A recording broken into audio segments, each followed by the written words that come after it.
बिस्मिल्लाहिर्रहमानिर्रहीम। इय्याका नअबुदु व इय्याका नस्तईन। अल्लाह तेरी इबादत करते हैं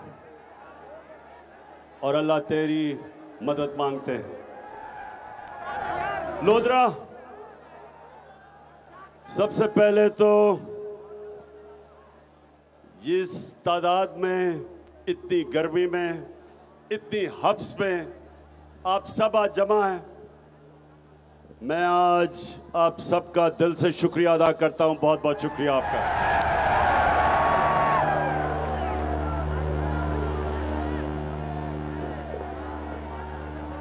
अच्छा लोधरा, सबसे पहले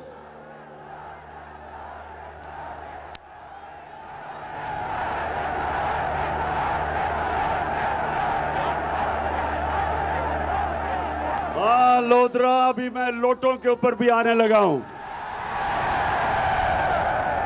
लेकिन उससे पहले लोधरा, लोटों से पहले मैं आज अपनी कौम की तवज्जो कराची के ऊपर देना लगा हूं। कराची हमारा मुल्क का वो शहर है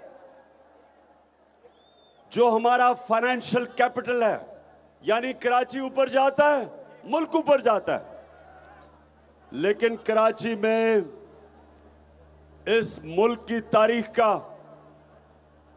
तारीख के दो बड़े डाकू आए हैं, एक नवाज शरीफ और उसका खानदान और दूसरा आसिफ जरदारी।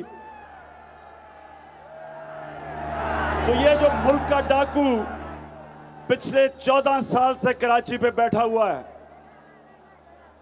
14 साल से कराची खंडर बन गया है। जब भी बारिश होती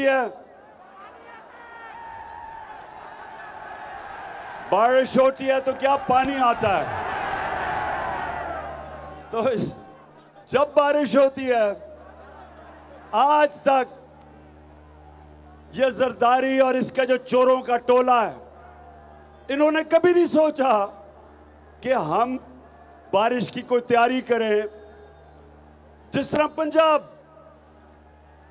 ये जरा सुनो लोधरा, बड़ा बुरा भला कहा गया उस्मान बुज़दार को, लेकिन अभी लाहौर में भी बारिश हुई है।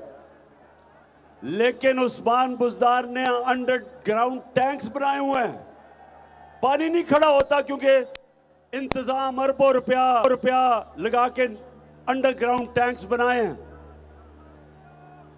पानी को बचा रहे हैं। जब पानी नहीं होगा तो इस पानी को इस्तेमाल करेंगे पौधों के लिए। और उधर कराची में 14 साल से ये डाकू बैठा हुआ है जरदारी, और कराची का पैसा चोरी होके और सिंध का वो जाता है दुबई, वो हवाला हुंडी से बाहर जाता है। कराची जिसको सारी मुल्क को उठा देना चाहिए, उसके हालात आज देख लें। और कभी भी जब तक ये डाकू वहां बैठा हुआ है, कराची आगे नहीं बढ़, सिंध आगे नहीं बढ़ने लगा। सिंध के नाम पे सियासत और चोरी करके पैसा मुल्क से बाहर, इसके सारे केस तैयार थे। सुनो लोधरा, इसके सारे केस तैयार हुए थे, इसके और वो मुराद अली शाह और इसके खानदान के। लेकिन कौन सी ताकत थी इस मुल्क में जो इसको सजा नहीं दिलवा सकी, जो रोकती थी इसको सजा देने से? कौन थे?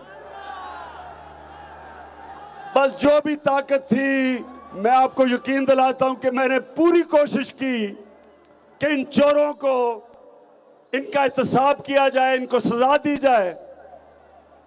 लेकिन ये फिर मैं कभी बताऊंगा कि जिनके पास ताकत थी, मुझे अफसोस से कहना पड़ता है कि वो चोरी को इतना बुरा नहीं समझते थे। सब्सक्राइब करें और बेल दबाएं ताकि कोई खबर रह न जाए।